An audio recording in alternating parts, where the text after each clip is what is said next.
Hey, He, hey everyone. Hey Josh. Hello. First time Hey. seeing you. Nice to meet you guys. Nice to Nice meet to you. meet you. Daniel just saw you once, so hey again. I know, yeah, long time no see. Yeah. It's been like a day. How you guys doing? What you guys are doing? Yeah, I'm good. I woke up maybe 30 minutes ago, and Okay. Yeah. I'm now starting my day. So you are on the west side, I think. I'm in EST Eastern time zone. I just wake up kind of late. Late. Okay, good. I'm just a Yeah, late. I'm a late sleeper, so Good. I understand that. yeah. I'm not, but my partner is, so yeah, we have to deal always with that. Yeah. Josh, Hi, where Rebecca. are you from? Sorry. Hey, yeah, I'm in Namibia. It's Southwest Africa. So it's What time time wise is it's there? GMT +2. So it's 6 p.m. right now. Okay. Ooh, almost end of the week already. One more day. So, Hi guys, hey, Hello. Lucas. Hello. Hey, how's it going? good, good, Good. good. Hello, hello. Where are you guys based? So far, we have like me and Colin. We are on the east side. Daniel, where are you? I'm in Illinois, some central time zone. Okay, with Rebecca. Yeah. All right. Lucas, sorry, where are you? I'm based in the UK, but at the moment I'm just spending holidays in Brazil. Ah, okay, right. Somewhere. So you So- were close to us, yeah. I'm closer to the US right now, Mhm. but I'll go back 3 hours further. Okay. The end of the And month. Josh and Guy, I think, are the ones that are the latest. Guy, what time is there now? It's 4 p.m. Okay, so Josh is 6 p.m. So it's the latest one. Let's go. It's nice. It's nice and challenging to make this meeting. It's like not get nobody like Yeah. 2 a.m.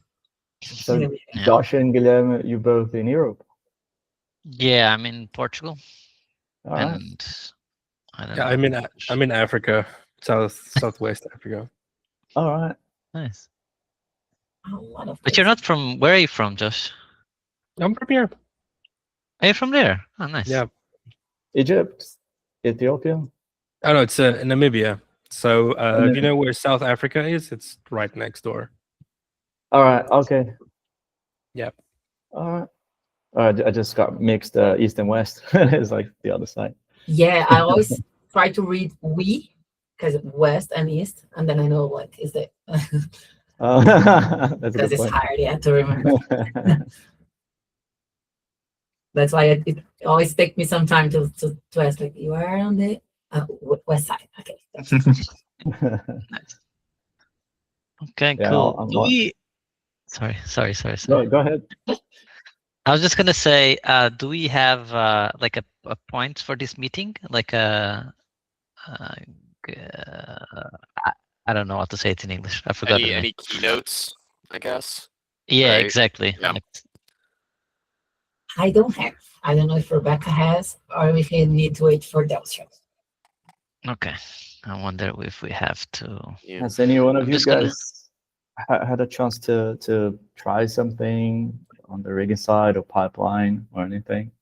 Yeah, what is it? Well, I know that you've been doing stuff, Josh. Right now I'm downloading Maya 2026, and then I'm just gonna check through the models for like skinning. But they look good so far. Cool. Did you guys Yeah. got the Lavina model from Delcio or from Mariano? No. Yeah, I've got it. I can forward it to anyone if we need it. It's still very rough. It's still just a sculpt with very high polygon count, so it's pretty heavy. But I can share it if anybody needs it. But can we I get did like a? Is it? Sorry. Oh, go ahead. I was gonna say, is it easier for us to get like a low poly version of that? I can generate one for us that we can use. That's That'll not be a nice. problem. Yeah, I already did the face, so I rewrapped the and by wrap I don't mean wrap modifiers, because we had a bit of confusion about that on the chat. I transferred new topology onto it with what I got from MetaHuman and ran some tests. I did a little bit of a facial animation test. I did post it in the rigging chat earlier did you? today, so you Hello. guys can have a look there. So for the face already we have low poly topology for that, but I can generate some proxies for the rest of the body just so we can play around This with is it. cool. Sure. I'm seeing it now. Sorry, I missed it. Are you using MetaHuman as a plugin in Maya or in Unreal? In Maya. Well, in this case, what you're seeing is in Blender, but tomorrow I'm going to set everything up in Maya. It's the same process. So Alright. we use Unreal for the authoring process, for getting it set up on the rig, as well as any ML processing, which is what I did for the animation. But then everything gets taken out of Unreal to the DCC for actual work. Cool. Seems very promising. Yeah, this looks really cool. This looks really cool. And this is just is this Unreal doing the retargeting from the face to the Yes. to the camera? Yeah. So it's some of the newer features with Unreal, which is the MetaHuman animator. So essentially what it is it's a ML-driven solver, and you just feed it footage. So what you're seeing there I edited into the video, that little clip over there of the motion capture. That is just, I pretty much screen record a video on YouTube. It was a demonstration made by Digital Domain. So it's quite low res. It being a screen recording and being cropped, but the result is still very good. So once we have definitely. high res video and data from the motion capture session, it will be a lot better. Yeah, but I guess would you be able to feed the MetaHuman with, I guess, the point cloud data, or just the video like you did here?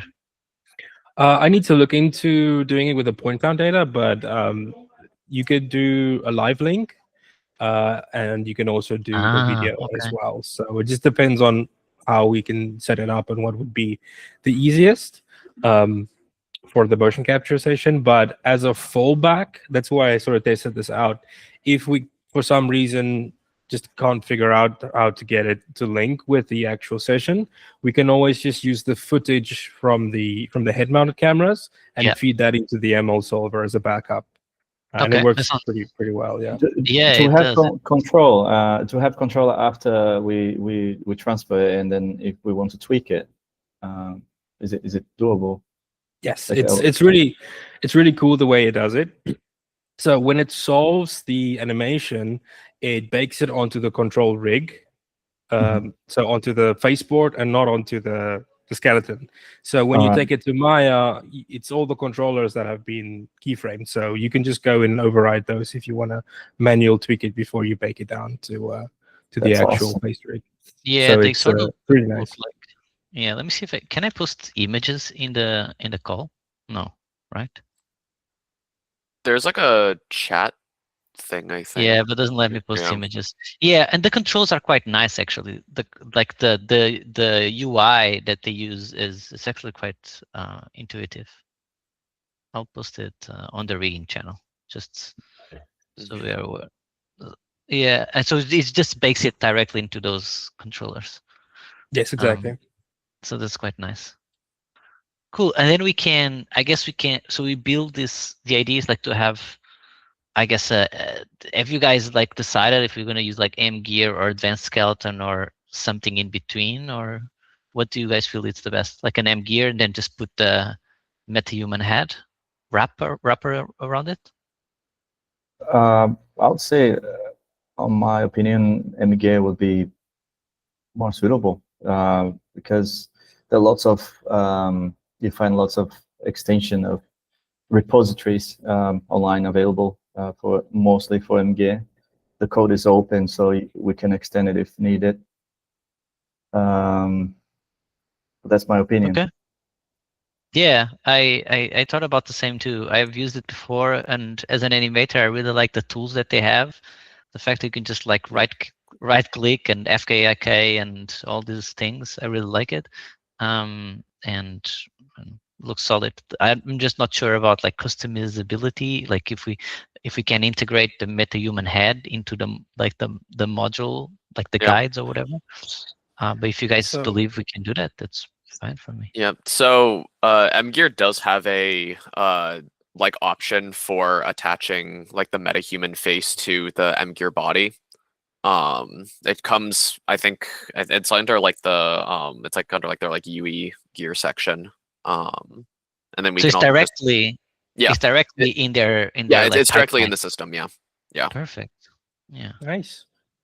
Yeah, What that's pretty what good. I've done before, I don't have experience with MGear. I've only used Advanced Skeleton. But what I've done before in a couple productions is we keep the head rig separate from the body rig as a separate rig, and then we just have we make sure that there's 2 copies of the head. They're the same topology. So basically just a duplicate. The head is skinned to the body rig and also on the MetaHuman, and then we just use a live blend shape to essentially link the movement from the body rig head to the MetaHuman head. That way, also it works really great because if you have iterations, so let's say for example we get an update on the model and we have to re-rig the head, then we don't mess with the body. We just delete the head module or the head rig, replace it, and then just relink the blend shape. That's what I've done before with certain productions, and it's worked pretty well. We're all keep was it everything modular. the rendering's all in Maya, right? Like all of the like animation and like wherever it's gonna be. It might not be. Is it in Maya or is it in Unreal, or how are we I think rendering it's it not going out? to be in Unreal. It's not going to be in Unreal. It will. It can be in Maya, but I think we might just export Alembics, Okay. and they probably will bring it into Dini or something Okay. like that. 3D Mac. I don't know yet. But this is what we did for Everlasting. We did exactly Okay. that. Okay. We exported Alembics, and then whoever was doing C effects would handle and do the render and all that. So that's how we were doing it. Yeah, I think Delson can comment on that. He was mentioning to me earlier. Oh, Delson is That here. He says he There you go. is Yeah. dancing and is not answering. Hi. Yeah, 'cause, Welcome, Delphin. Hello. I'm sorry that I'm late. I That's okay. didn't see the meeting on my schedule, and I was walking, and then I Blame came it back. on your computer. Yeah. Yeah, then I Yeah. run back like Forrest Gump. And I got back here. So to answer your question, Colin. By the way, great question. What we are gonna render with V-Ray, Chaos Group, and it's gonna be standalone. So technically speaking, and that was tested before. On Everlasting, we were rendering both so we were exporting V-Ray scenes. I'm still having a conversation if we're gonna use USD or not. Hopefully, if we use USD, it would work like straight out of USD into V-Ray mesh. So V-Ray scenes, sorry, V-Ray scenes. So technically speaking, we would be able to render. The idea is we can render from any of those softwares. We can render from Maya, from 3D Max, from Houdini, and I haven't tried yet, but we could technically also render from Blender now. If there is so the idea is to create a pipeline that is we can right away get people in, and they would be able to use whatever package they have at hand, as long as they're using V-Ray, and we're gonna have V-Ray license to give to people. So that's the idea. Okay, we have a partnership with V-Ray. Just so you guys know, it's very nice to see you guys here. Hello, Lucas. hello. And Josh, you made me dance Hello. like a crazy person last night. I was running around before I was on my pajamas. That's why I didn't meet you at I saw that you were logged in.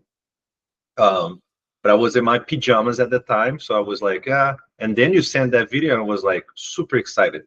So yes, I'm glad to have you guys on the team. This is awesome. So I know Christine is not here. But the main thing I would like to talk to you guys today is to make sure that we have everything figured out, because there is a lot of questions and things that we're gonna have to figure it out, and we are trying to solve it for later. But our main focus right now is to get everything done by the time we go to GBK, to the shoot at GBK. That is my main priority, to make sure that like we have everything set, and there's no like we are, just so you guys understand, we don't have finance, so I'm paying everything from my pocket. That means that everybody who is traveling, I'm being very open with you guys. All the costs of traveling and going over there, and catering, hotel, is all coming from my pocket. So I'm, it gets a little nerve-wracking if like we get there, like things are breaking and not working and missing something or anything like that. So especially coming from the other side of the globe. Exactly. So especially like with the actors going there, and by the way, I don't know if you guys know, but we have now Brandon. He was ex ILM. He's gonna be acting as the Demon Pope, but also he's spent years at ILM as a mocap, running mocap. So he has a lot of experience with that, and he's not only going to be helping me prepping here, but also there he can also be another big help there with us. So yeah, my first question is, Guilherme, are you happy now with the rigging? Because you're the one who's going to be the animator, driving the animation. Are you happy now? Yeah, I'm happy now. Now things look aligned. Yeah, so I'm happy with this. It's actually like who's taking care of this? Who's the guide for the rigging side? So this is a tricky question. I think it depends on the character. Okay, so I spoke yesterday with Maria. She's not here, but my idea is that Maria is going to take care of all the custom rigging for the unicorn, so they can work on that. And the unicorn for the stage, it's only going to be a stand-in, right? It's not going to, so we don't need to have that rig for the stage. So she's going to work on that. So Maria's going to be running that for the stage. In principle, I think both Josh and Lucas should be and the reason why I'm trying, we all here have multiple jobs and stuff, right? So it's not about like one person, is us getting together and kind of splitting the love around. So it's not a very heavy load on one person. So my idea was to have Josh and Lucas running this, and Colin being our kind of like also like involved in that conversation. So those three bright heads be running this. So Maria would be more on the keyframe animated characters, and Josh and Lucas in a more like mocap realistic characters. We would kind of split it a little bit like that. And I'm trying to put together all character TD stuff in the same. So like I am putting you guys responsible for not only the rigging, and we have some challenges in the rigging in the future, right? Because like she has an arm that's gonna be like pushing out and pushing back and stuff like that. So there's like her rig at some point gonna have like a custom part to the rig, which is her ankle arm. But Levine is the only character that has the facial rig. Our villain, the only other characters that might have a portion of face rig, but I'm not very concerned because they're gonna show very quickly, is now we're calling them the 404s. So I will never call them the J word again. It's 404s. Okay. It is decided. It's decided. It's decided. It's decided. If you don't like it, you could have vote, but you didn't vote. So there is no complaint. I didn't say anything. Okay. I didn't. I Okay. 404 Because works. because this is a revolution. This what we're doing right now is a revolution, but it's also a democracy. Yeah, sure. Right? It's also Yeah. democracy. The 404 looks nice. Also, I don't think we ever use it, at least so far in the script, right? So it's just for us, most of, I think, probably. No, she will actually mention. Oh, In one did she? yeah, that's why it's important. It's because in one point of them, she has one line that she's like, is gonna say like, I think it's the guide says that, oh, we're gonna go through a room full of 404. Actually, I thought in the script she would say, "We're gonna go to a room full of," and then Lavina starts going, and then she actually never finishes the sentences. That's what that's what I thought was happening in the script. 404. But 404 But- looks nice. But going back, yes, the 404s are gonna have like a rig. They might have like portion of because you're not gonna see their eyes. It's gonna be covered, and I think it's gonna be a substantial amount of coverage on their face. So we might see like slightly, but honestly, it's going to be an action scene. I'm not very concerned about like the performance of Lavina is the thing that at some point we're probably gonna have the camera right in her face when she's talking and stuff like that. So Lavina is probably like the main concern. We actually have a proper actress. That's gonna be. We're gonna try to capture her likeness. There's like, and it's portionally also. I'm just being very frank with you guys. The more we kind of develop those tools and what you did yesterday, Josh, it is also a marketing tool for us. We go into a place and like, look who what we did. Like you don't need to be a big company starting with I and ending with LM to do this type of thing. I hope nobody at work see this, but yes. And I was going to say, so we have the villain have a mask.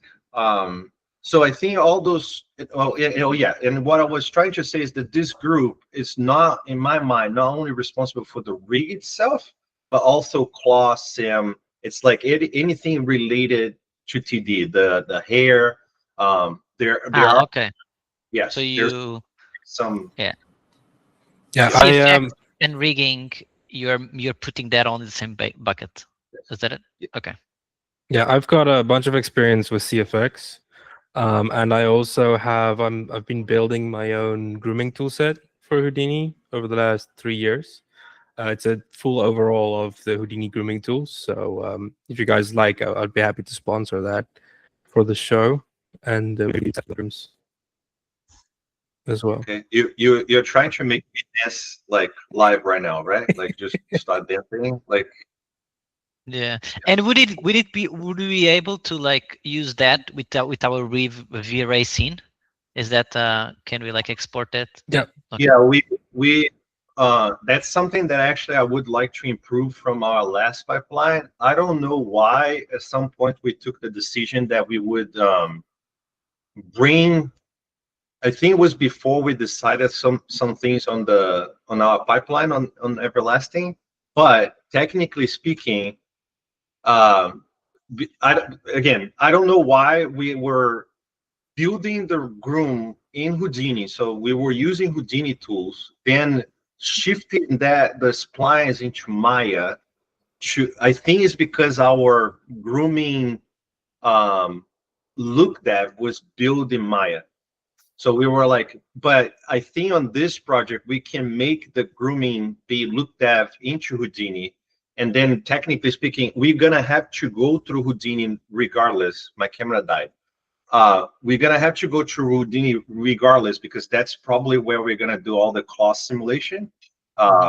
We can run the hair simulation over there. And then from there, we can export the V-Ray scenes. So technically speaking, after you export the V-Ray scene, you can bring the character, the V-Ray scene, into any other package if you need to render with the environment or something else. You know what I mean? But yeah, the point is that we're going to be rendering V-Ray standalone. It's going to be using cloud rendering, right? So Yeah. So we're still gonna do the points thing we did last time, like right? Is that the thing? Because it's all gonna be rendered in the cloud. everything is cloud rendered. Yes. Perfect. Everything. Yeah. Yeah. I still am trying to figure it out. My camera died, guys. I'm sorry. That's okay. So Uh, I also assume we're going to be using Motion Builder initially, wouldn't we? We Like for the don't mocap know. sessions. We don't. I mean, they will. You'll see the. We're gonna see the preview. It's gonna be through Motion Builder while we're there, and then we're just gonna receive an FBX with the first live solve, which is what it comes directly from. It's not Motion Builder. It's gonna be, I think, what's the name of it? Blade? No. Whatever Viken software name is now, which I don't remember. So we're probably gonna just import the FBXs directly into Maya using sequencer or something like. I think that's what Christina probably will figure out this workflow better. But because GBK is going to give us the retarget already in our skeleton, we should be able to just bring a clip into our Maya scene, and our rig will pick that up. So this one thing that I believe our rig needs to have. So it needs to like read this clip, or we can, because normally what we do inside GBK is they already have the rig. It's like the controls, and they get it baked into the controls.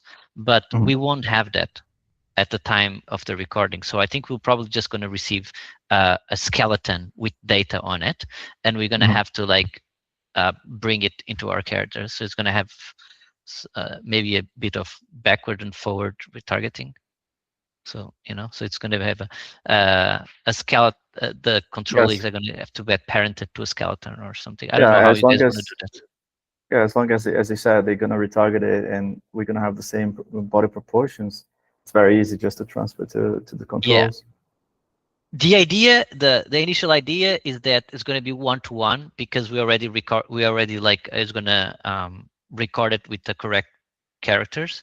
But if that doesn't happen and we have to do the retargeting ourselves because the character changed, then we'll probably use Motion Builder and Human AK.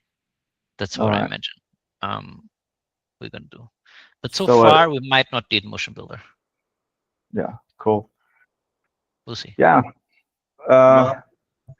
My big question for Yugi, and sorry, Lucas, if I interrupted you. And by the way, I love when you guys are talking very technical and very smart. It makes me so aroused. It's amazing. Yeah, I get very excited in a non-sexual way, just so you know.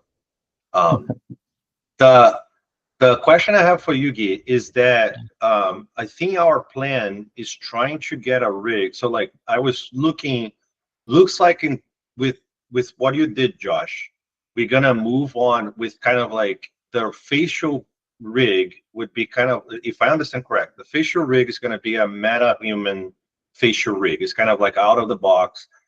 The animators would use that to control like any further tweaking that they would have to need to do.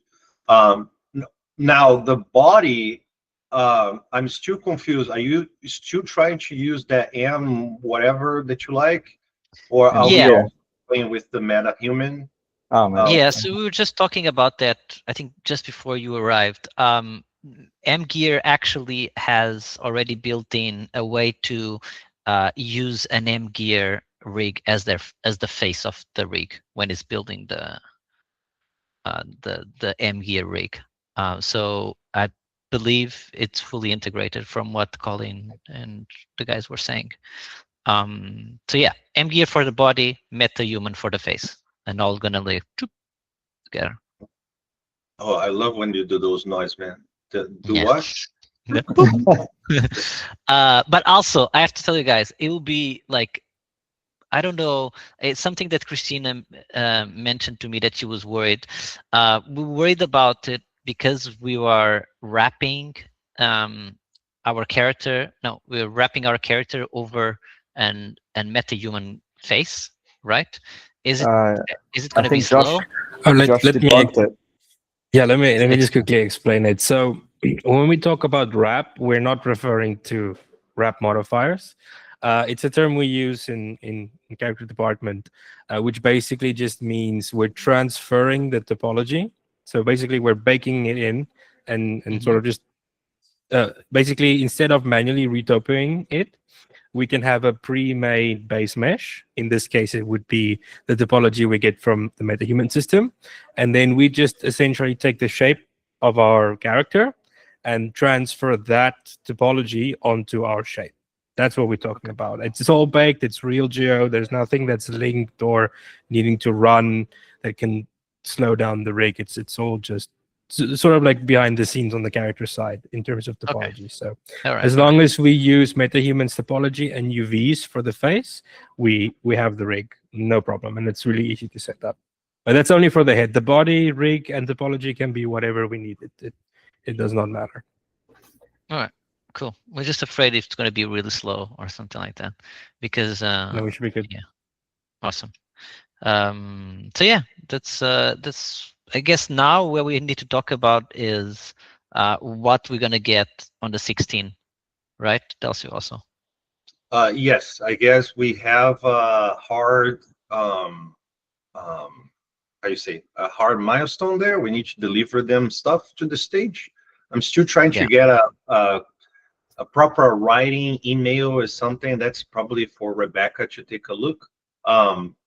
But yeah, I'm still trying to get kind of like a confirmation from them on writing of whatever like we actually need to deliver and stuff.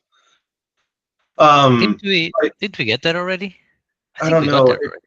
I don't think we got from an email. I think that this is something I need to talk to Christina. Is that a lot of that conversation is happening through her, and I would like to have like the producer of GBK sending us the email properly. Okay. Yeah.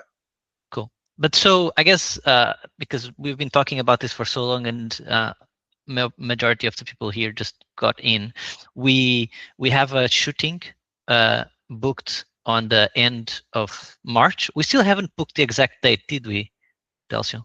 That's another thing that we need to talk to them and confirm, because I want to make sure that we have one prep day and 2 shooting days. Yeah. So between 30 of March and 3 of February of April, that week we're gonna choose 3 days somewhere there, and we're gonna shoot. It's supposed to be on the 30th, so it's a Monday.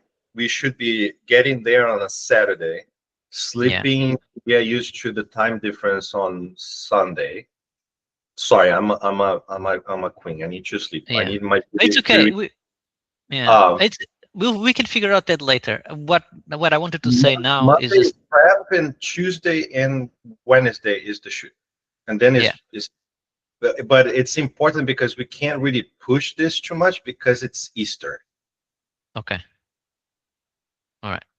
But what I wanted to like explain to them is like GBK asked us for around 2 weeks before the shooting date for us to deliver them the materials so they can make props out of them. So they have 2 weeks to basically look at our characters, look at the props we are giving them, and they can, 1, set it up in the scene, 2, like start making props that we're gonna that accommodate the correct sizing of whatever they're holding, and then they're marking the ground and they're like preparing everything. So when we get there 2 weeks after, they already have everything ready for us. That's the reason, and that's why things need to be like what it is. It doesn't really matter as long as they are proportionally accurate, and more or less we know like where the character is going to grab and all these things. That's what's more important right now. So, and those things need to be delivered in FBX with a simple skeleton skinned into a mesh, or a mesh skinned into a skeleton. And yeah. We have, so, Yeah, I'm excited. We're progressing. The character, I was more concerned about characters and the props and stuff. That I think is just it goes through a modeler and then it's like a popsicle rig. I don't see any prop that really need like a proper rig or anything like that. And even if there is, it's Oh, a very cheap rig. yeah, it's a very cheap rig, but we'll need the rig for the unicorn spaceship. Yeah, The yeah, drone. We'll need it for the drone. that's why I'm kind of considering the drone a character ish. Makes sense. Okay. I'm Yeah. talking about like windows and doors and stuff like that. Like whatever door you guys find, it's good for me. As long as it's like the size of a regular door. What I'm trying to say is that there is no planning to make like a door that is a spatial, like what's the name of that movie? The Fifth Element door that opens to the side. That's not the idea. It's just a regular door. That's my point. Okay. And I don't give a fuck about the knob. Yeah. Okay. If the knob is rounded or if the knob is square, it's fine for me. We'll figure it out.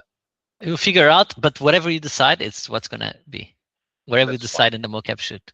Because I'm not gonna have the character do this, and then you're right. Actually, I want her to slide the door, and then we have to change Yeah, everything. because that is very important. The type of knob is very important for the story.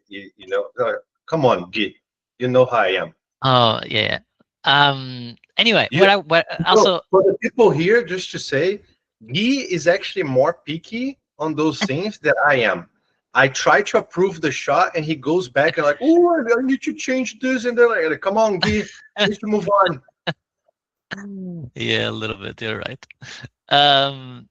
Where was I? Okay. I think Christina talked to one of you guys about making this proportional this character proportions and all that, right, THU?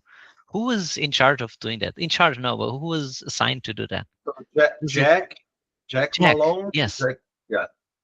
He's working on that, and Mariana is working on the main character, which is Lavina. But Jack was kind of like doing the conforming for the Demon Pope and also the Yeah. 404. Yes. Okay. So, but how, do you have any news from Well, him on that? we are now when he was doing that, and we had like the models and stuff. When he did that, we were actually using whatever geometry came from GBK. Now I think we are downloading the topology from MetaHuman and reconforming that topology to our character because it has better topology regardless. When we put that topology into a female, she was looking weird. Okay. I'll trust you guys. So we are adapting that topology, and I think it's a good idea. At least in my experience, it's a good idea to have all the topologies. At least in this start point, I would be okay with having all the topology coming from the same place right now until you actually need to break that. Sounds cool. And that should be very good. Like knowing those guys, I think by Monday we already have that done. Okay, and those are like the Pope, Lavina, and what else? Two Pope, versions Lavina, of the Zone? 404s. The 404s, yeah. Which is one male and one female, right? One man and female, yes. Okay.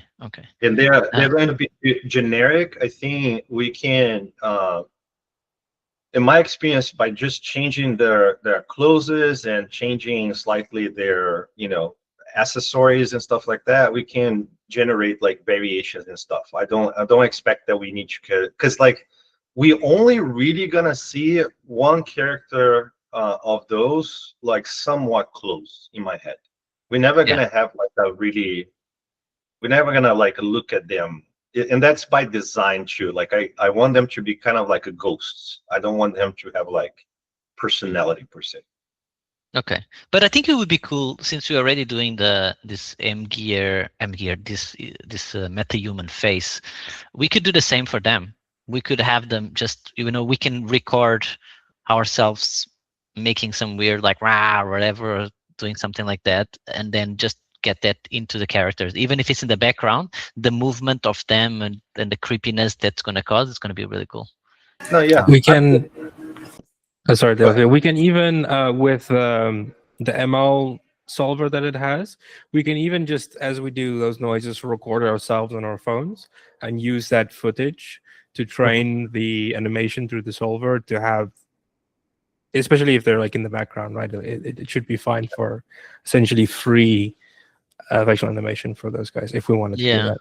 We might Yeah. even like one thing that we haven't decided how that scene on the corridor is going to be recorded, but we might even like talk to GBK THU and have some of us play as 404s while Lavina is acting, and then we can record our faces if they have the little head mount, and then use that for the 404s. Yeah, we definitely can do that. I'm just trying to explain like in the course of the movie, Lavina, we're gonna have like, we need to make sure that her rig is working, because the more, my point is like, because she's like in the whole movie and we're gonna be looking at her face the entire movie, it's like she has to work, otherwise we're gonna have a huge problem throughout the movie.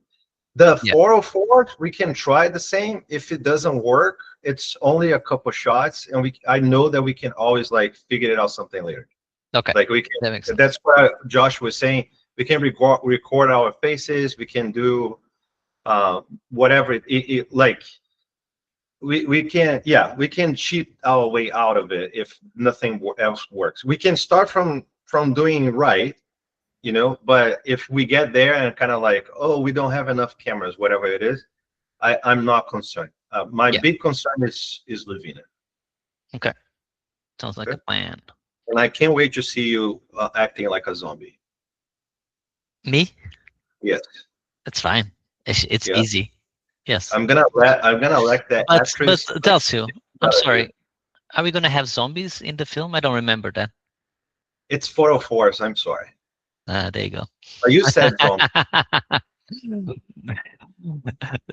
think it's gonna be fun. But you're gonna be acting too. Maybe you could be one of those like like Resident Evil. They always have this like massive ones. You could be one of those. I told you, Gui, I'm not gonna be holding a camera. I'm not gonna be acting. I'm gonna be focused on Lavina. That's my focus. Okay, cool. And Christina, I think Christina's gonna be happy holding the camera. It's gonna be cool. Go ahead. I think Faye wants to say something, but your mic is. No, I would like to be a zombie. 404. There you go. I can do that. So we'll have people there to do it. Sounds cool. Do we maybe this is a bit more production wise, but do you want to still shoot the actress's likeness in the GBK stage, like the camera thing? Yeah, that's what I was thinking. If GBK has a rig there to like take the photos and stuff, the first day, my plan was the first day there on the Tuesday, we shoot the actress. So the next day, the second day we're shooting with the stunt doubles, because you're gonna have wire work and stuff like that. While we're shooting the wire work, she can have the shooting on her face, and then she's done. Okay. Well, sounds good. They can do the full body and the face. They have like a massive sphere and then a small sphere. I don't know if you need that, but we can. I'm more concerned about the face, but we'll see. I don't know. At that point, I think I'm more concerned about the face, to be honest. Okay, but the cool thing would be if we scan both the actress and the guy that's going to do the Pope. What's his name? Simon? Oh no, Brandon, I think. Brandon. So if we scan them both their bodies, you'd have perfect, the size of them would be sort of perfect, and then the retarget will be perfect, and it will save time in animation. It's all about like the Don't more we need precise you that? have things. But then don't we need to do that before we deliver them stuff to the stage? Or can they change that on the fly? No, you're right. You're right. It would be. Yeah. It would be. The other thing is that our actor, Brendan, he is very athletic. And I always imagine the Demon Pope being kind of like a little bit more chubby, like me. Okay. That should be fine. That should be fine. You We want just to we scan, just you want to scan my body? That's what you want? yeah, we can do that if you want to. Yeah. But the only thing, but we have to be aware of that. I guess when we have, but you will do that when we made the FBX of the Pope, right? Like No. he would be like wide or whatever. Yes. We are already creating this model like that. Yes. Okay. So because like this is by the time it goes to GBK, the proportions of the character is going to be said and done. okay. That's Cool. what Jack is doing. My and that's why the character he's tall. Brendan is tall, but I don't think he's as tall as the Demon Pope is. Okay. And also like I don't think he's more athletic. He's not as chubby as the Demon Pope should be kind of. Yeah, but I guess that shouldn't matter. The height is what matters. So let me just write down what we need. Maybe we need to send another email for GBK to ask about these things. I actually would love to have a meeting with them. I'm trying to have Becca to have a meeting so we can get, because we need to, like, there's a lot of stuff that I need to know from them. I need to have like a list of actors that you know. They have, yeah. I need to figure it out because we have the actress going there to shoot the performance, but we need an actress that is a stunt double to do the wire work. I don't want to put our actress on wire work, not thinking that she's not capable. It's just like I prefer to work with someone who's used at doing this, so she's not scared or anything like that. You know what I mean? Yeah, we're gonna use that actress almost for sure. That GBK always uses, and she's actually quite nice. Yeah, she was the one when Christina was showing the Forsaken making of. That I just want that in like confirmed. You know what I mean? Yeah. I want. Yeah. Yeah. Sounds good. Because it's a lot of fucking money. Yeah, I understand. You're right.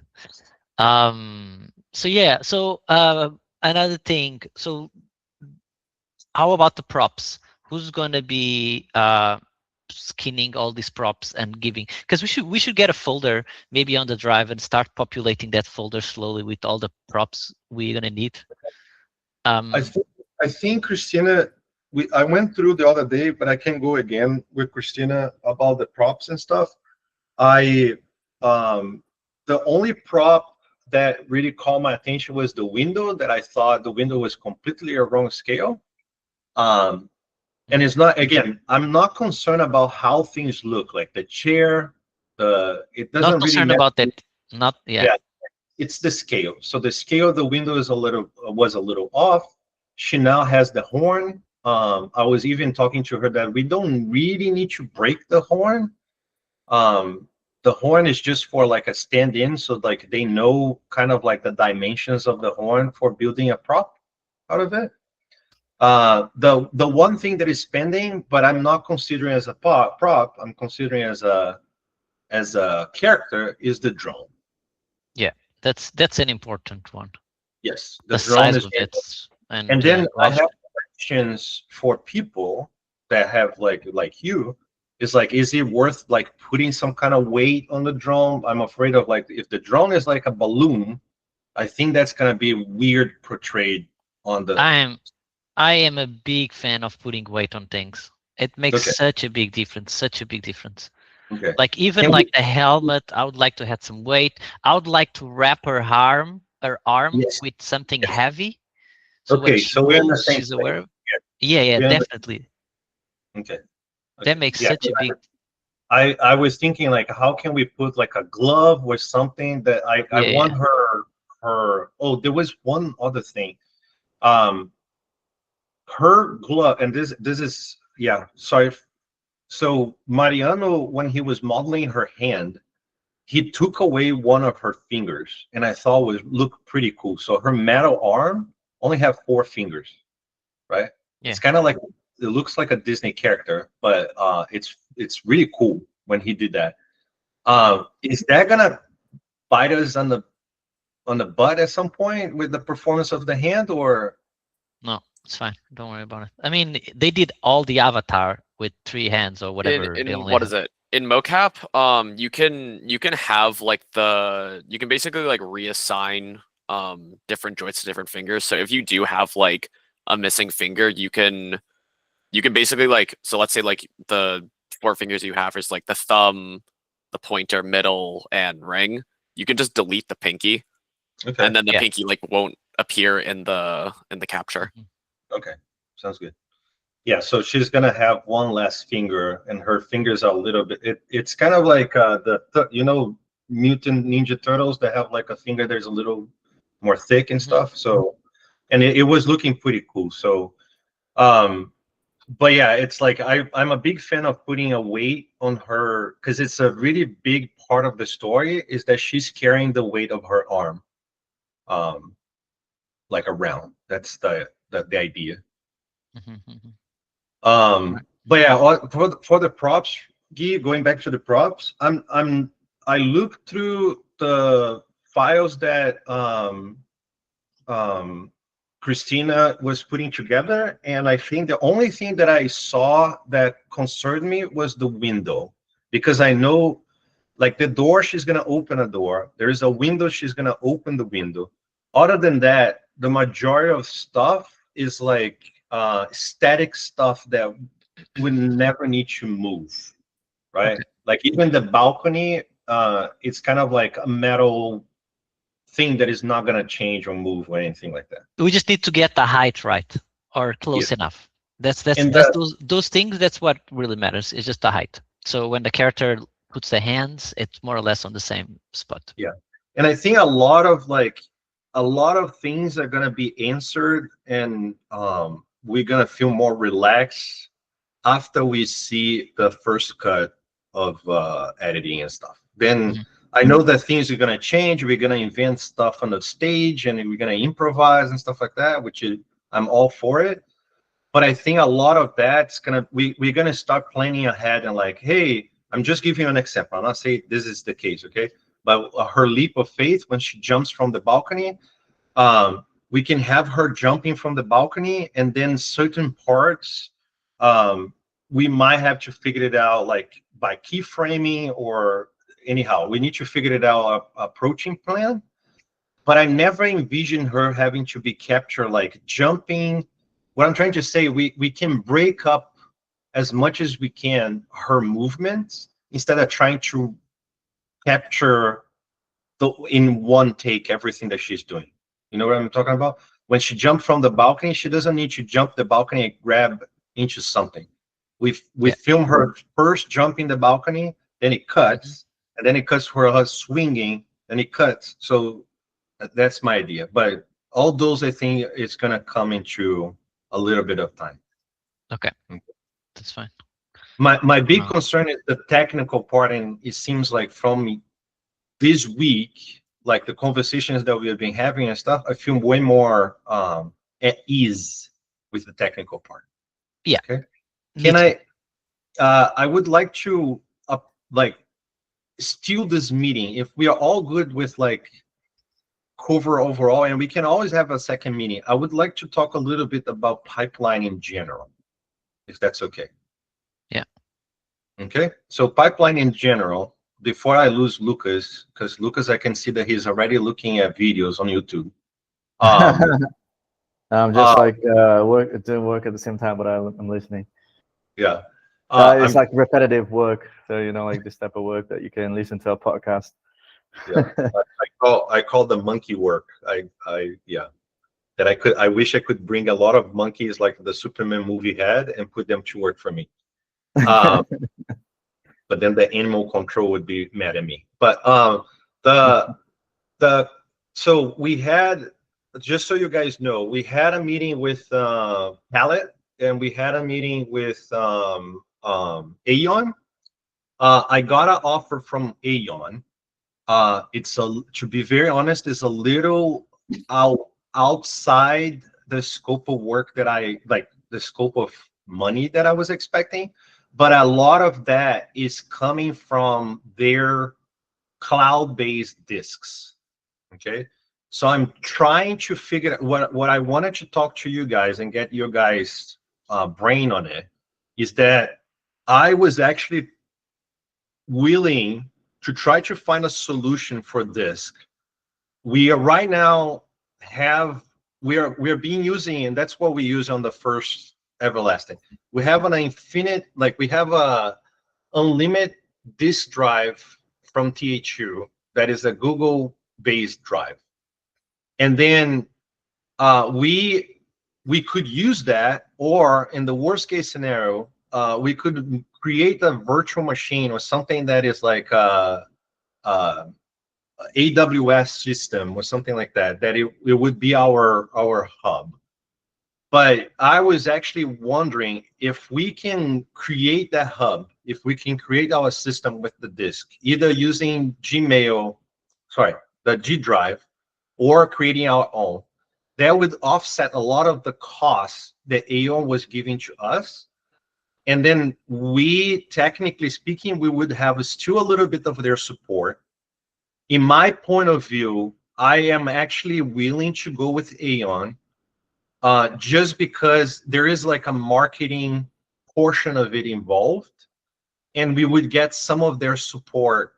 But then with that said, having their support, I was thinking of doing our pipeline as friendly as possible to the Aeon ecosystem. And the reason why I'm saying this is because in my experience when doing those type of projects, I come from ILM. It has like a very particular set of rules and name conventions and all those stuff. And people from around the world is going to join this with their understanding. I think by adopting whatever Aeon has, we are already going to have to commit to all of us being on the same page on something, instead of us spinning around and trying to figure it out. Oh, I think this is the better way, and this is the better way. Technically speaking, they have a system that already is proven to work. So I was willing to just go with that. But I want to know you guys' opinions before I send them a message accepting their offer and explaining what I was trying to do. Just a question. I'm not familiar with Aeon. Is it like a similar concept to Perforce, when it comes to file management, but in the cloud? Yeah, it's a little bit more than Perforce. Perforce, as far as I know, it's just a versioning system. Aeon actually is a full-on solve for multiple things. It would help us with reviewing work, so I would not need to have like Sync Sketch on the side. We would review straight out of them. They have a system where people can like download the installer and install directly on their Maya system. So it's a versioning control, it's a project management, it's a whole full-on suite of things that make your work. It's basically, it deploys you a pipeline. Now, if you pay, they have systems. If you're paying for that, the good thing is that they have systems that already create. It's very straightforward to create the machine, and everything is like very simple to create. If you're not paying for the disk, right, the cloud disk, you need to figure it out, that portion ourselves. But the good news is that we would have their support to set it up, I think. Okay, what's the name of this software again? Can you just spell it out or write it here? Because I can't find it. We were talking about it in the pipeline channel, but I think it's actually a link to it, like a few. Yeah, I found it. I was writing cool. it. I was just writing the name wrong. Yeah, it's And again, I actually was looking into Prism. I was looking into, as I said, I had a conversation with the people from Palette. They, in my opinion, they are very much in beta, the people from Palette. And when I say in beta, it's like even their production tools. And again, I'm looking at a solution that covers us into multiple fronts, right? It's something that needs to work for both production. So basically, I'm thinking on a way that once we assign someone on Discord to become like a contributor, oh, sorry. Let me just turn off my alarm. Once you assign someone to be a contributor, that would like drive a lot of stuff on the background. So people would have access to the disk, would add them to like the system of Aeon. So it will be like a way to automatize. Thank you. A lot of the bureaucracy that goes into like assigning people like the disk. Right now, there's a lot of manual thing that needs to happen. Someone needs to actually go and like add the person to the disk and prep the. It basically is a system that makes everything easy for you to go. I actually recommend you taking a look, Guy. Yeah. Would this replace Flow? Whatever the one Autodesk. Okay. Yes. It replaces Flow. It replaces it's gonna replace our system with the Gmail. Like artists are not gonna need to be worrying about like name conventions and stuff like that. It's all said and done. So And it's gonna be G Drive mixed with Perforce, mixed with Sync Sketch, Flow. All this is gonna be on this one package. Yes. Well, Yeah, they do have a plugin for Flow, so if we do use Flow for whatever reason, it does sync with that as well. And the nice thing, I'm just looking at the features set now, is it fully supports V-Ray proxies and V-Ray scene within the tools. So I think they also have a support USD. And the very first time I actually got in touch with them was at SIGGRAPH last year, because we were talking about USD. I was signed from ILM to be researching USD on smaller studios. And I talking with some small studios in Vancouver, they all point me to Aeon. And that's when I found out about Aeon for the first time. It's because they have a proven pipeline that works really well with USD, like going from Houdini Solaris to Maya, back to even Blender. I think and even Unreal, they have a USD Unreal. So technically speaking, if we have something in USD, technically speaking, we'll be even able to load it in Unreal like on the fly. So yeah, like the only thing that I'm a little concerned is that again, their system to like the cloud system is that's where they, in my mind, and I hope they never see this, because by the way, they are, watch out when you guys are talking about them, because they join our server on Discord. They are there, okay, watching us. They might watch this video. But whatever you say, whatever you say, it's going to be good feedback anyway. So I don't think. That sounds like a dream. Yeah, this pipeline sounds like a dream. Nothing against it. It sounds too good, honestly. Where is the catch? That's what I'm thinking. It's like probably the price. The catch is what I'm saying. The way they make money is out of storage, right? That's how they make money. So you start with like a terabyte of storage. If we go to 5 terabytes, I'm paying a lot of money for them, right? Also, right now, I'm actually imagining that at some point we're gonna have something. By the end of the show, we're probably gonna have something about like 300 users on the system. So it's a considerable amount of Yes. I'm doing the calculations here, the price calculator, and it adds up really quickly. Yeah, exactly. So it charges per user as well. It charges for the hosting, and then per user. Oh wow. Yes. So and it's like I need to talk to them about this. Like if we have a partnership and I figured it out, the storage part of it, if we figured out a side storage, if we actually use our Google Drive, for example, we just go with the most simple, cheap solution. We go with Google Drive. We need to figure it out how to implement the Google Drive with AO on our side. I don't think it's gonna work that well. The other day when we were talking about the options for the pipeline, I did a little bit of research on Aeon and on the hosting of it, and I think we can use Google Drive and just link the API to Aeon as the main storage. You do still need to have a little bit of storage on whatever service you're hosting the server on, just to be able to run those pipeline files. But the actual files that were like the work files, that can be stored on Google Drive and just interfaces with Aeon via the Google Drive API. So that should be possible. But isn't it going to be like, I mean, Google Drive is not super fast. So isn't that going to like be a bottleneck for everything else a little bit, because it's going through this API and trying to put things into Google Drive, which I don't know. Never had a good experience with Google Drive when it comes to scalability. Yes. So that worries me, but yes. But I regardless, think either. Sorry, Dulce, yeah. No, go ahead.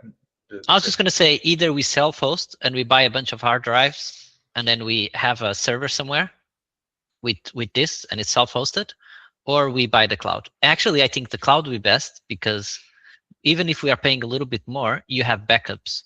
So if something happens here, if you want 2 terabytes or whatever, or 5 terabytes, I guess we should have 10 or double, right, as a backup. And then if the light goes out for whatever reason on the place we have the server, then no one is working. So I think I think the cloud is just the best option. For someone who's building a computer right now, I'm really building a computer right now, and actually, as I was building, I was thinking about making a server, but then you run into other problems. Like, it's exactly what it said. If the internet on that server is not working correctly, or there is like a power outage, everybody stopped working. Their other problem is like, we need to physically scale the storage. So the good thing about cloud is that we can scale in demand. So like in the beginning, I don't need, what I'm saying is that if we are paying, like, let's say, I'm giving a random number right now, but if we're paying $1,000 per month for terabyte, in the beginning of the project, we are only using a terabyte. By the end of the project, when we're actually rendering stuff, that's when I'm paying more terabytes, right? So we can scale the project. If go ahead. No, I was going to say, yes, you're right. And then you only paid the extra amount in the last month instead of being for the full length of the time. And then once the project is done, I don't have to figure it out what to do with the goddamn server. Yeah, that's a good point. Yeah. Also, is the budget kind of a thing to consider in the long run as well? I mean, for example, if we use all the best tools available in the market and we're gonna start like piling up the prices, and then like the argument you're saying that, oh, we're a small team and we can do the same work as a big team in ILM or something like that, we're kind of walking towards that direction of, you know, having a massive budget. And the tricky part is that we still are doing, and again, I'm not saying that we're gonna have at any moment in time 300 people, because, for example, I only have 20 licenses of Autodesk, right?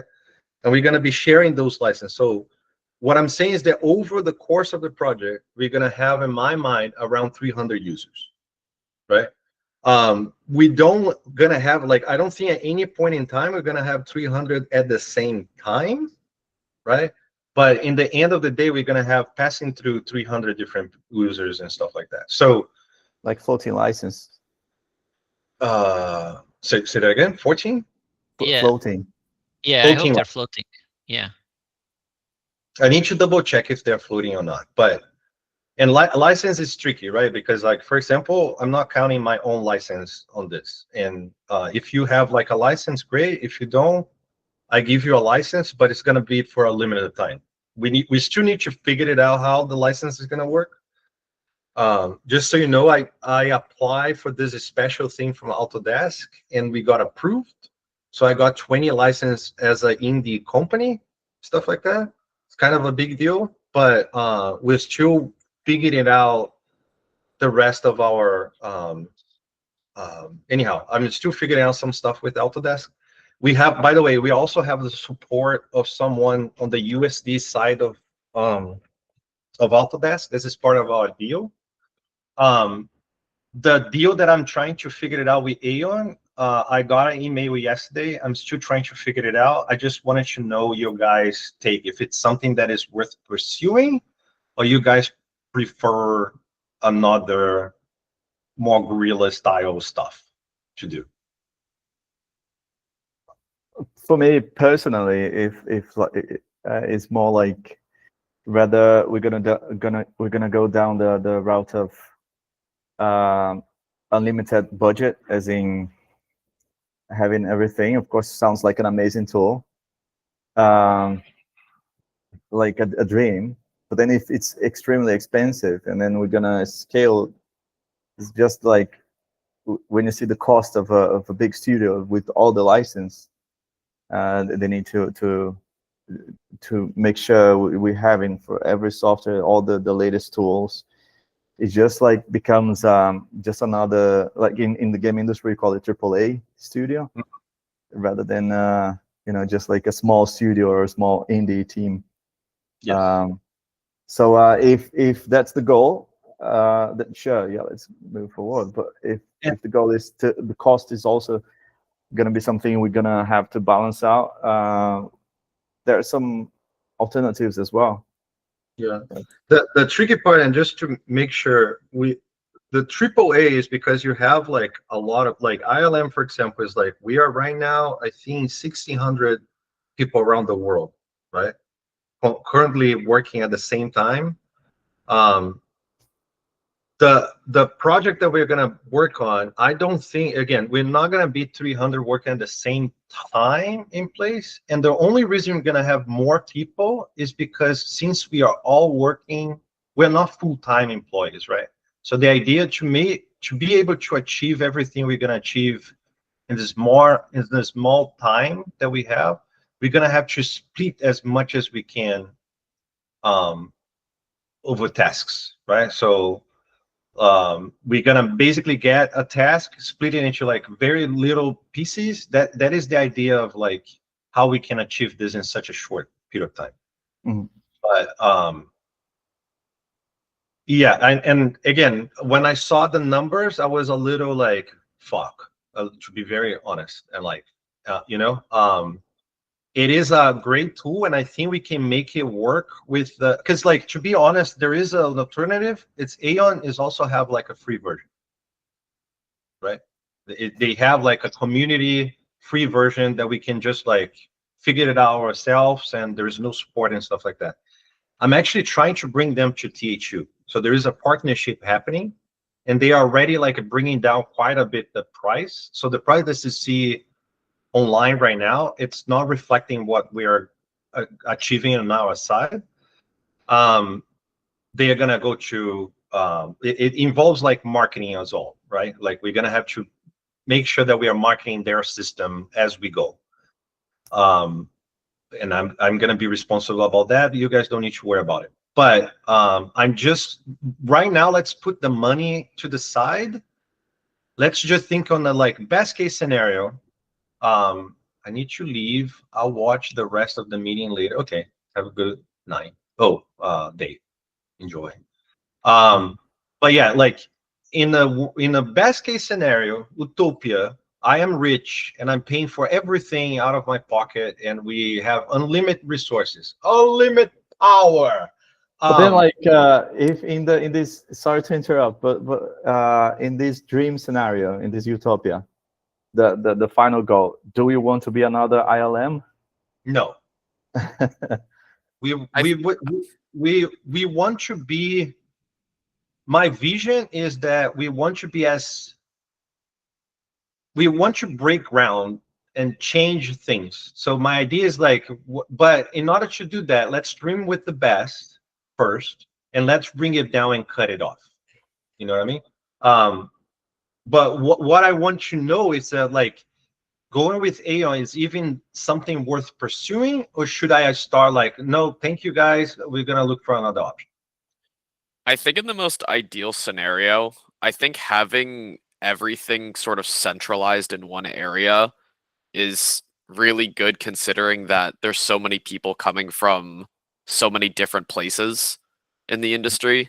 And like because like, or it's like if we use something like 3 different programs versus having like one program, like even things like Sync Sketch still have their limits. Like there's like storage limits to Sync Sketch, and also like to like Google Drive as well, because Google Drive you also need to like, so in order to or Lucas, I think you said this earlier, but like Google Drive isn't like really good at scalability. And I think one of the reasons for that is that the free version of Google Drive only gives you like 15 gigs of storage. No, And let me make sure you guys understand. We do have a paid version of Google Drive that is unlimited. oh, it's like a cloud. Yes. Oh, okay, yeah, okay. We do have a paid version that we don't need to worry about. My concern with Google Drive is more in relation to speed of downloading files and stuff like that. My experience, at least with Google Drive, is that you always need to set up in a way that the person on their side, on their personal machine, has enough size on their disk to keep some of that loading on their personal disk. Yeah. As long as you have like a little bit of that, if you establish like, I have 10 terabytes in my personal, 10 gigabytes on my personal machine, things tend to work better. If you're trying to like run everything from the cloud, it's extremely dependent on your bandwidth. Like, especially when you're trying to open like things like effects caches or files that are very big, because it's dependent on the bandwidth of your internet. Like a lot of times people are trying to open a Maya scene or something like that, it crashes. A Houdini scene, it crashes, right?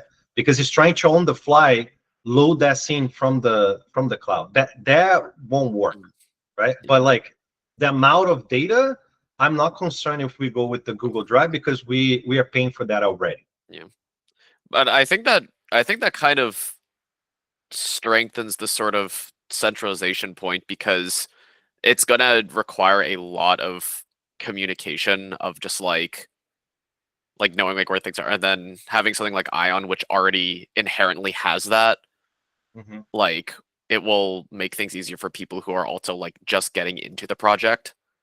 Yes. Yeah, that is my big concern with the project. And like, also to answer your question, Lucas, even at ILM or any place that I've been, their systems is always scattered around. So like right now at ILM, we might use Flow, but we use Flow in a very particular way.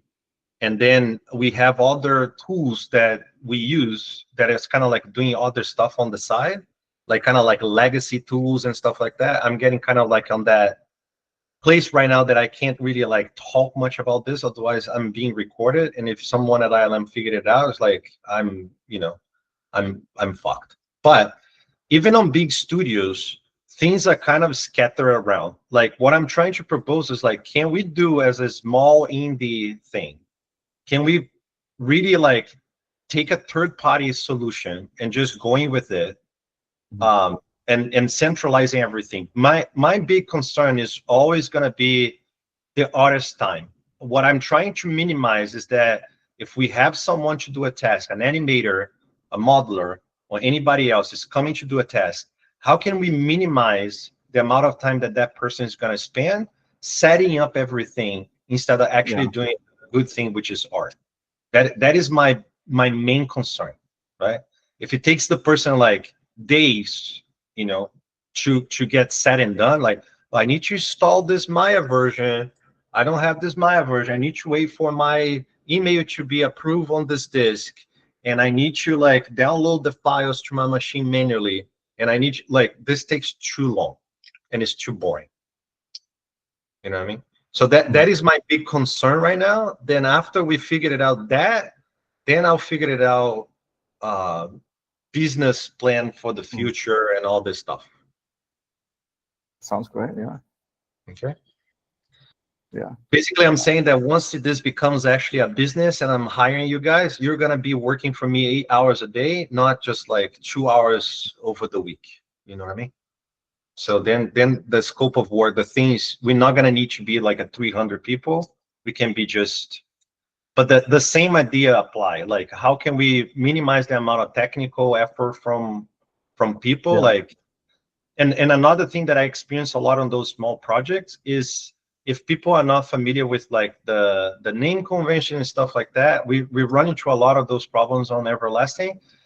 You know, a mistyping thing, if we rely on people like, you know, when you're publishing an asset, it's not automated. People mistype something or change. I give you an example that we run.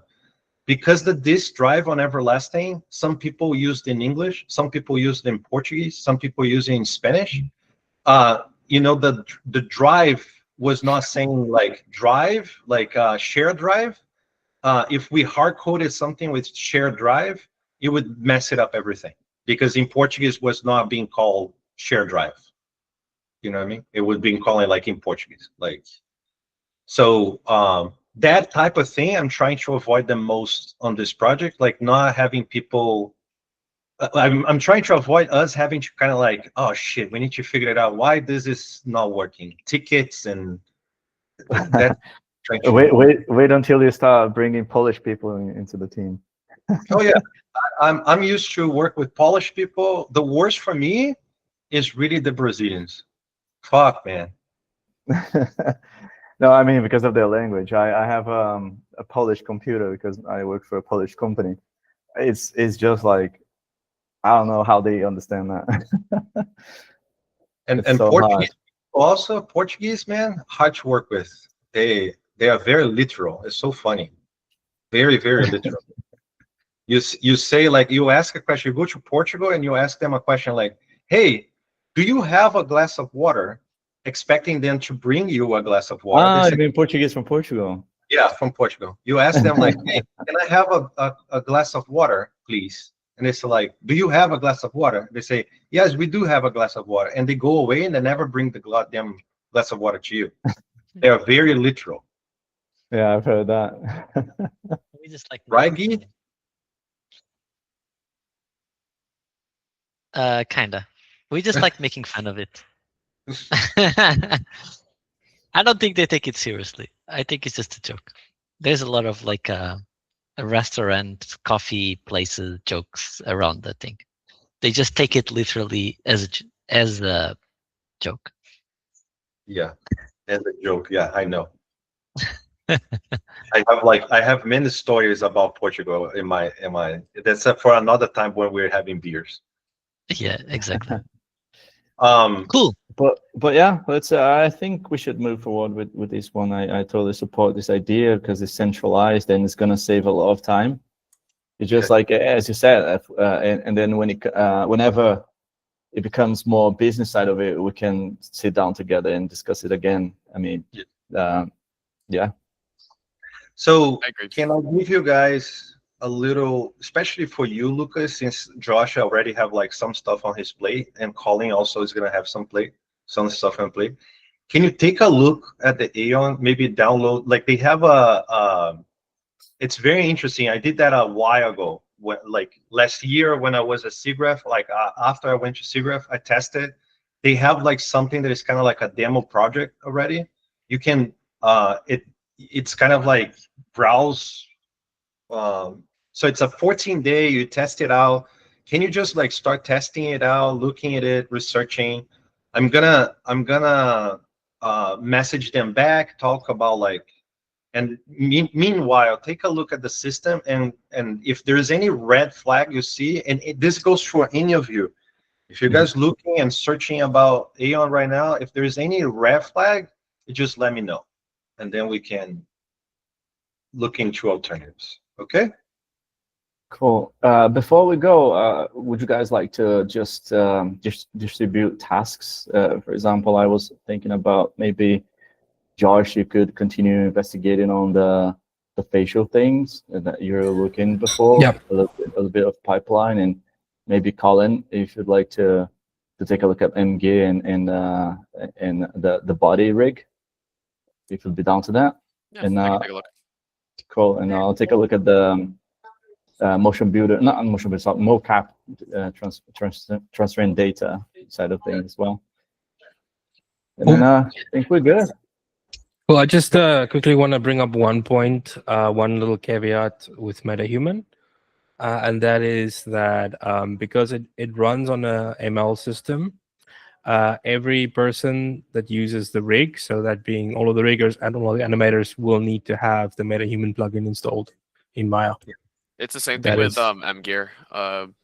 So we'll probably Yeah. discuss like what version of MGear and the Yeah. MetaHuman plugin will. Yeah, we Easy. can make a little package with the installers and then just Yeah. ship it to all of the artists, for all of Yeah, the I people. could working. investigate a little bit of that, like making just an installer for everyone, so we have the same plugins Yeah. inside of Maya. Cool. Yeah, we Yeah, and also then- need to figure out, and this I think Aeon also help us with it. We need to figure out also the most stable version of Maya. I noticed that some people are going straight to the latest one, but in my experience, that's not always the best solution. Like I would like to figure it out one that is like we figured it out. It's like it's stable enough that everybody's happy. I don't know if we just go with the latest Maya version. Okay. Good. Was it? I did see Sounds that good. like earlier in the pipeline chat.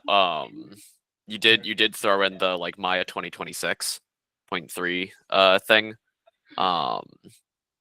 But I'm mostly used to working in either I think 2023 or 2024. I know that they had like a big change around that time with Python. Mhm.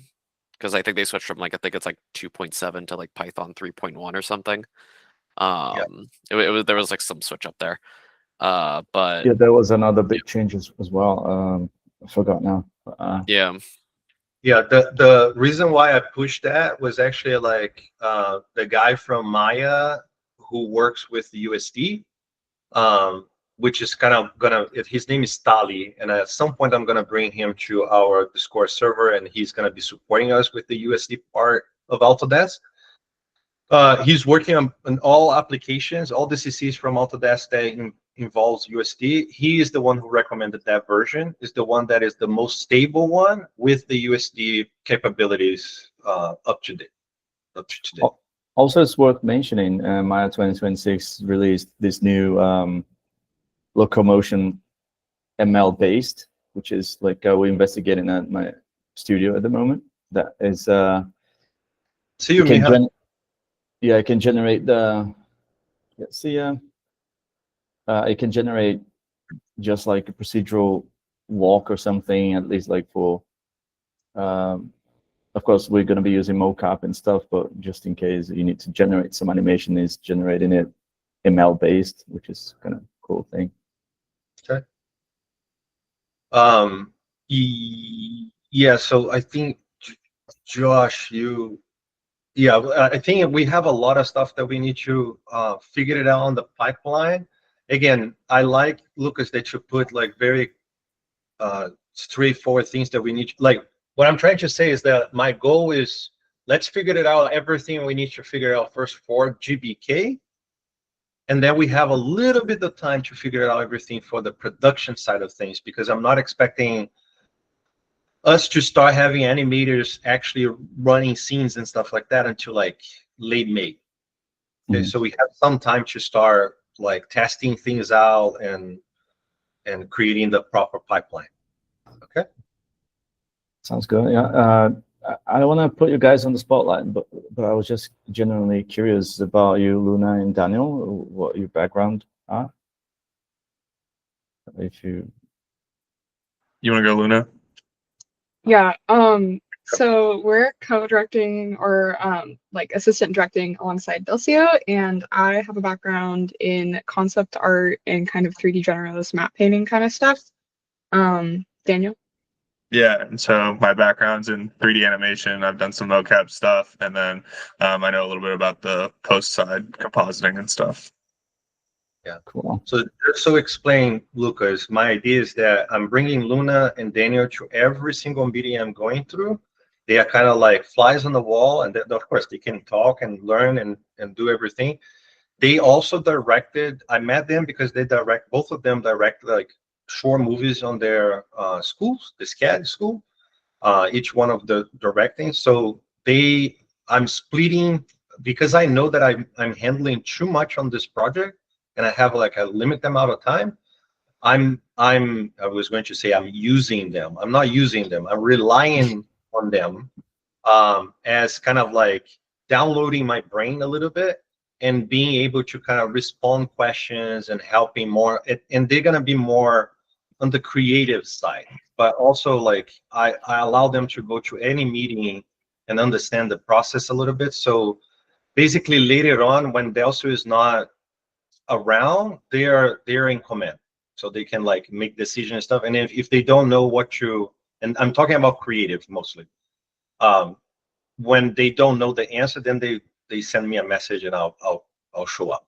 But yeah, especially knowing, just so you guys know, I'm starting a new show soon at ILM, and I imagine that everybody, like, I'm gonna try to load this show as much as we can in the early side of the year, like basically like around May, June, July. I'm gonna try to push as hard as we can, because in my experience, if we leave everything for like August, September, it's mayhem, and I'm trying to avoid this. Okay, I'm trying to. My mantra for this project: it's a marathon. It's not a race. Like it's not a sprint. Sprint. Yeah, because otherwise we're gonna fail. If we all like start sprinting like crazy and in the end we're trying to do everything, it's not gonna work. We need to kind of like go strong and steady for a long period of time. So that is in the same way that I'm saying that we're gonna have to unload the work from a lot of our people, that goes for me as well. It's unrealistic to imagine on this scope of work I'm gonna be able to be present on everything. So that's the idea. Okay. Cool. Cool. I think I need to go because I have a meeting, but this was very helpful. And yeah, I'm looking, keep doing the magic, guys. I mean, this is the line that I use at ILM. I need to say, let's keep doing something amazing together. There you go. That's the alchemy of the storm one. Oh, Okay. good. All right. Nice meeting you guys. See you later. Awesome, guys. Nice meeting you. Pleasure talking. Bye-bye. Nice meeting everyone. Nice meeting you all. Yeah. Bye bye.